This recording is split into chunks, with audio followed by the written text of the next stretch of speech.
শুভেন্দু মুখ্যমন্ত্রী হওয়ার পরে বাংলাদেশের জামাতিদের চিড়বিড়ানি অনেক বেশি। গুজরাট থেকে প্রত্যেকে এসেছেন।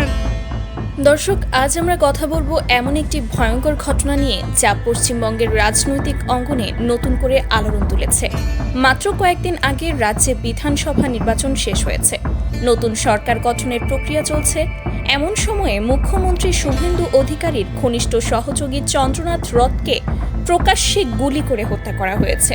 এই হত্যাকাণ্ড কি শুধু একটি সাধারণ অপরাধ, নাকি এর পেছনে রয়েছে কোনো বড় রাজনৈতিক ষড়যন্ত্র?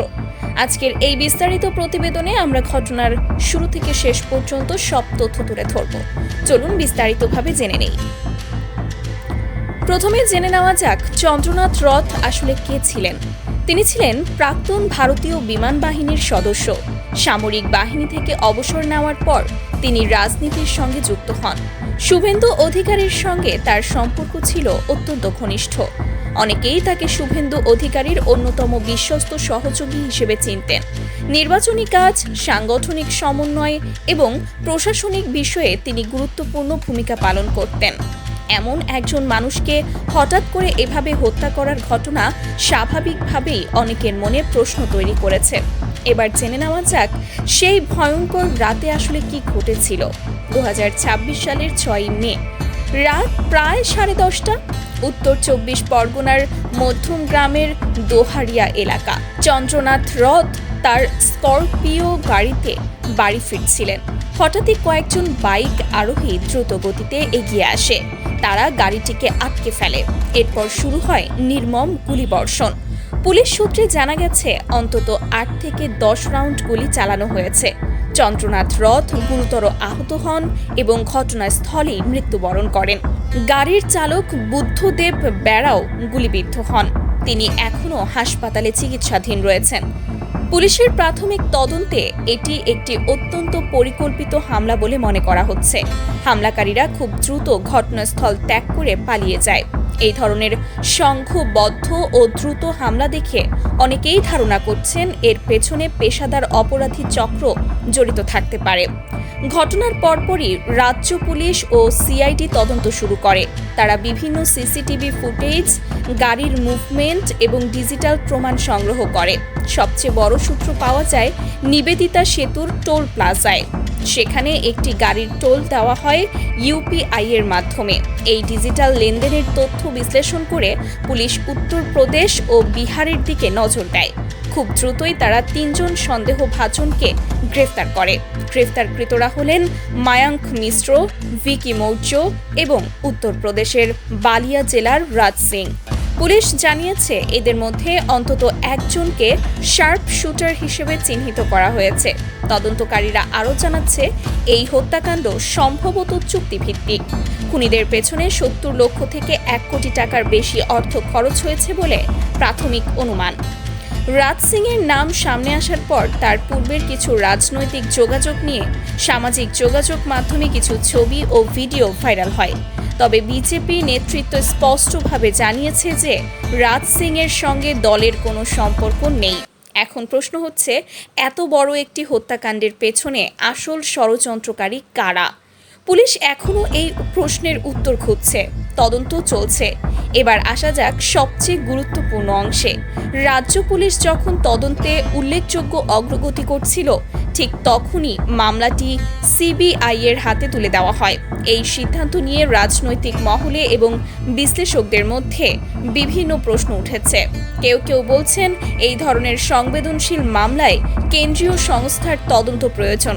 আবার অনেকে প্রশ্ন তুলছেন রাজ্য পুলিশের তদন্ত এত তাড়াতাড়ি সরিয়ে নেওয়ার পেছনে কী কারণ থাকতে পারে। সিবিআই ইতোমধ্যে ঘটনাস্থল পরিদর্শন করেছে এবং তদন্ত শুরু করেছে। এখন দেখার বিষয় এই তদন্ত কতটা দ্রুত ও স্বচ্ছভাবে এগোয়।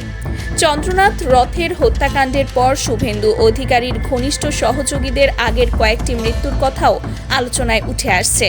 2023 সালে তার একজন পিএ প্রদীপ ঝায়ের মৃত্যু হয়েছিল। 2018 সালে তার ব্যক্তিগত নিরাপত্তারক্ষী শুভব্রত চক্রবর্তী পুলিশ ব্যারাকে গুলিবিদ্ধ অবস্থায় পাওয়া যান। প্রাথমিকভাবে সেটিকে আত্মহত্যা বলা হলেও পরিবারের পক্ষ থেকে পরবর্তীতে প্রশ্ন তোলা হয়। 2021 সালে আরেক সহযোগীর মৃত্যু নিয়েও অনেকে সন্দেহ প্রকাশ করেছিলেন। এই ধারাবাহিক ঘটনাগুলো নিয়ে এখন অনেকেই প্রশ্ন তুলছেন। তবে এসব ঘটনার সঙ্গে বর্তমান হত্যাকাণ্ডের সরাসরি যোগসূত্র এখনও প্রমাণিত হয়নি। তদন্তকারীরা এই বিষয়গুলো খতিয়ে দেখছেন বলে জানা গেছে। এই হত্যাকাণ্ডের পর রাজনৈতিক দলগুলোর মধ্যে তীব্র প্রতিক্রিয়া দেখা গেছে। বিজেপি নেতৃত্ব এই ঘটনাকে পূর্ব পরিকল্পিত রাজনৈতিক হত্যাকাণ্ড বলে অভিহিত করেছে। তারা দাবি করেছে এটি আইন শৃঙ্খলার চরম অবনতির প্রতিফলন। অন্যদিকে বিরোধী দলগুলো বলছে এটি নির্বাচন পরবর্তী সংঘাতের অংশ। তারা রাজ্যের আইন শৃঙ্খলা নিয়ে প্রশ্ন তুলেছে। সামাজিক মাধ্যম এবং রাজনৈতিক আলোচনায় এই ঘটনা নিয়ে নানা ধরনের মতামত প্রকাশ পাচ্ছে। অনেক বিশ্লেষক বলছেন এই হত্যাকাণ্ড রাজ্যের রাজনৈতিক সহিংসতার একটি নতুন অধ্যায়ের সূচনা করতে পারে। এখন প্রশ্ন হচ্ছে, এই হত্যাকাণ্ডের পেছনে আসল উদ্দেশ্য কী? এখনো পর্যন্ত কোনো নির্দিষ্ট কারণ প্রমাণিত হয়নি। তবে বিভিন্ন মহল থেকে কয়েকটি সম্ভাব্য কারণের কথা উঠে আসছে। কেউ কেউ বলছেন এটি রাজনৈতিক প্রতিহিংসার ফসল হতে পারে। আবার অনেকে মনে করছেন এর পেছনে ব্যক্তিগত শত্রুতা বা আর্থিক লেনদেনের বিষয়ে জড়িত থাকতে পারে। পুলিশ তদন্তে চুক্তিভিত্তিক হত্যার ইঙ্গিত পেয়েছে। এর অর্থ হলো কেউ হয়তো অর্থের বিনিময়ে এই হত্যার পরিকল্পনা করেছে। রাজ সিংয়ের মতো অভিযুক্তদের পূর্বের রাজনৈতিক যোগাযোগ নিয়ে যে আলোচনা হচ্ছে সেটিও তদন্তের একটি গুরুত্বপূর্ণ অংশ হতে পারে। তবে এখনো পর্যন্ত কোনো রাজনৈতিক দল বা ব্যক্তি সরাসরি এই হত্যাকাণ্ডের সঙ্গে যুক্ত বলে প্রমাণিত হয়নি। চন্দ্রনাথ রথের পরিবার এই হত্যাকাণ্ডের পর গভীর শোকে আচ্ছন্ন।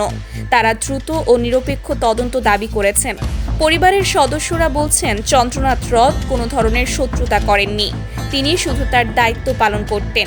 সাধারণ মানুষের মধ্যেও এই ঘটনা নিয়ে উদ্বেগ রয়েছে। অনেকে সামাজিক মাধ্যমে এই হত্যাকাণ্ডের নিন্দা জানিয়েছেন। তারা চাইছেন দোষীদের দ্রুত চিহ্নিত করে কঠোর শাস্তি দেওয়া হোক। চন্দ্রনাথ রথ হত্যাকাণ্ড রাজ্যের আইন শৃঙ্খলা নিয়ে নতুন করে প্রশ্ন তুলেছে। নির্বাচনের পর এই ধরনের ঘটনা ঘটায় অনেকেই উদ্বিগ্ন। রাজনৈতিক সহিংসতা বাংলার রাজনীতিতে নতুন কিছু নয়। তবে এই ঘটনা যেন সেই সহিংসতার একটি নতুন মাত্রা যোগ করেছে। বিশ্লেষকরা বলছেন রাজনৈতিক দলগুলোর উচিত এই ধরনের ঘটনা থেকে শিক্ষা নেওয়া। আইন শৃঙ্খলা রক্ষায় সব পক্ষের সহযোগিতা প্রয়োজন। অন্যথায় এই ধরনের ঘটনা ভবিষ্যতে আরও বাড়তে পারে। এখন সবার নজর সিবিআই তদন্তের দিকে। সিবিআই এর আগে অনেক গুরুত্বপূর্ণ মামলায় তদন্ত করেছে। তবে অনেক সময় তাদের তদন্ত নিয়ে বিভিন্ন প্রশ্ন ওঠে। এই মামলায় সিবিআই কতটা সফল হবে এবং কত দ্রুত সত্য উন্মোচন করতে পারবে, এটাই এখন সবচেয়ে বড় প্রশ্ন। দর্শকবৃন্দ, চন্দ্রনাথ রথের হত্যাকাণ্ড শুধু একটি পরিবারের শোক নয়, এটি রাজ্যের রাজনৈতিক সংস্কৃতি, আইন শৃঙ্খলা এবং ক্ষমতার খেলার একটি গুরুতর প্রতিফলন। এখন দেখার বিষয় তদন্ত কতটা নিরপেক্ষভাবে এগোয় এবং দোষীদের কত তাড়াতাড়ি আইনের আওতায় আনা যায়। পরিবারের সদস্যরা ন্যায় বিচার চাইছেন, জনগণও চাইছে সত্য উন্মোচন। এই ঘটনা থেকে শিক্ষা নিয়ে রাজনৈতিক দলগুলো যদি আইন শৃঙ্খলা রক্ষায় আরও সচেষ্ট হয়, তাহলে ভবিষ্যতে এই ধরনের ঘটনা কমে আসতে পারে। আপনারা এই ঘটনা নিয়ে কি ভাবছেন? নিচে কমেন্ট করে জানান। আপনার মতামত আমাদের কাছে গুরুত্বপূর্ণ। ভিডিওটি ভালো লাগলে লাইক করুন, শেয়ার করুন এবং চ্যানেলটি সাবস্ক্রাইব করে রাখুন। পরবর্তী আপডেটের জন্য সাথে থাকুন। ধন্যবাদ।